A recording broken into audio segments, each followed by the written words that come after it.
കോൺഗ്രസ് നേതൃത്വം സോണിയാഗാന്ധിയുടെ കൈകളിൽ എത്തിച്ചേർന്നതിന് ശേഷം നമ്മൾ രണ്ട് കോൺഗ്രസ് മുൻ പ്രധാനമന്ത്രിമാരുടെ മരണത്തിനാണ് സാക്ഷ്യം വഹിച്ചിട്ടുള്ളത്. ഒന്ന് പി വി നരസിംഹറാവു എന്ന മുതിർന്ന കോൺഗ്രസ് നേതാവ്, മറ്റൊന്ന് ഡോക്ടർ മൻമോഹൻ സിംഗ് എന്ന 2 ദിവസം മുമ്പ് മരണമടഞ്ഞ മുൻ പ്രധാനമന്ത്രി. ഈ 2 പേരുടെയും മരണത്തെ തുടർന്നുണ്ടായിട്ടുള്ള സംഭവവികാസങ്ങൾ നമ്മൾ എല്ലാവരും കണ്ടുകൊണ്ടിരിക്കുന്നതാണ്.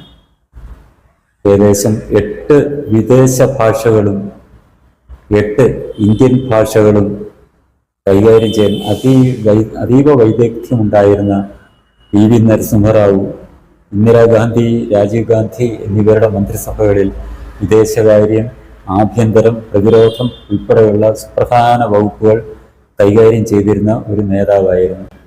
രാജീവ് ഗാന്ധിയുടെ മരണത്തെ തുടർന്ന് അദ്ദേഹം പ്രധാനമന്ത്രിയായി 5 വർഷം പൂർത്തിയാക്കുകയും ചെയ്തു. അദ്ദേഹം മരിച്ചപ്പോൾ അദ്ദേഹം ദില്ലിയിലെ ഓൾ ഇന്ത്യ മെഡിക്കൽ സയൻസ് ഇൻസ്റ്റിറ്റ്യൂട്ടിലാണ് മരിച്ചത്, ഹൃദയാഘാതത്തെ തുടർന്ന്. അദ്ദേഹത്തിൻ്റെ ഭൗതിക ശരീരം കോൺഗ്രസിൻ്റെ മുൻ പ്രസിഡന്റ് കൂടിയായിരുന്നു അദ്ദേഹം. അദ്ദേഹത്തിൻ്റെ മൃതദേഹം കോൺഗ്രസ് ആസ്ഥാനത്ത് പൊതുദർശനത്തിന് വെക്കാനോ ജനങ്ങൾക്ക് ആദരാഞ്ജലികൾ അർപ്പിക്കാനോ ഉള്ള അവസരം സോണിയാഗാന്ധി ഒരുക്കി കൊടുത്തില്ല. അദ്ദേഹത്തിൻ്റെ സംസ്ഥാനമായ അന്നത്തെ ആന്ധ്രാപ്രദേശിലെ നന്ദ്യാലിൽ കൊണ്ടുപോയി അടക്കാനായിരുന്നു സോണിയാഗാന്ധി നിർദ്ദേശം നൽകിയത്.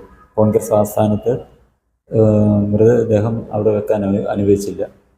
എന്നാൽ എന്തുകൊണ്ടെന്ന് വെച്ചാൽ നരസിംഹറാവു സോണിയാഗാന്ധിയുടെ ഒരു ഉപകരണമായി പ്രവർത്തിച്ചില്ല എന്നത് മാത്രമായിരുന്നു കാരണം. അദ്ദേഹം ഒരു പ്രധാനമന്ത്രി എന്ന നിലയ്ക്ക് പ്രവർത്തിച്ചു. പ്രധാനമന്ത്രിയുടെ കടമ സത്യപ്രതിജ്ഞ ചെയ്ത് ചുമതലയേറ്റ ആ കടമ അദ്ദേഹം നിർവഹിച്ചു. എന്നാൽ മൻമോഹൻ സിംഗ് ആകട്ടെ, അദ്ദേഹം പ്രധാനമന്ത്രിയായി. അദ്ദേഹത്തിന് നമുക്ക് രാഷ്ട്രീയക്കാരനായിരുന്നില്ല, അദ്ദേഹം ഒരു ബ്യൂറോക്രാറ്റ് ആയിരുന്നു. അദ്ദേഹത്തിനെ രാഷ്ട്രീയത്തിൽ കൊണ്ടുവന്നത് നരസിംഹറാവു ആണ്. അദ്ദേഹം പ്രധാനമന്ത്രിയായപ്പോൾ ധനകാര്യമന്ത്രിയായി, സാമ്പത്തിക വിദഗ്ധനായ അദ്ദേഹത്തെ പ്രധാനമന്ത്രിയായ നരസിംഹറാവു ധനകാര്യമന്ത്രിയായി നിയോഗിച്ചു.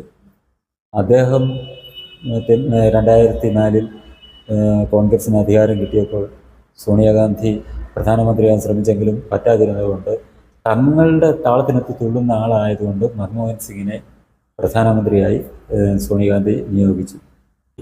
അദ്ദേഹം തികച്ചും വിനീത വിധേയനായി കോൺഗ്രസിൽ തുടരുകയാണ് ഉണ്ടായത്. ഡോക്ടർ മൻമോഹൻ സിംഗ്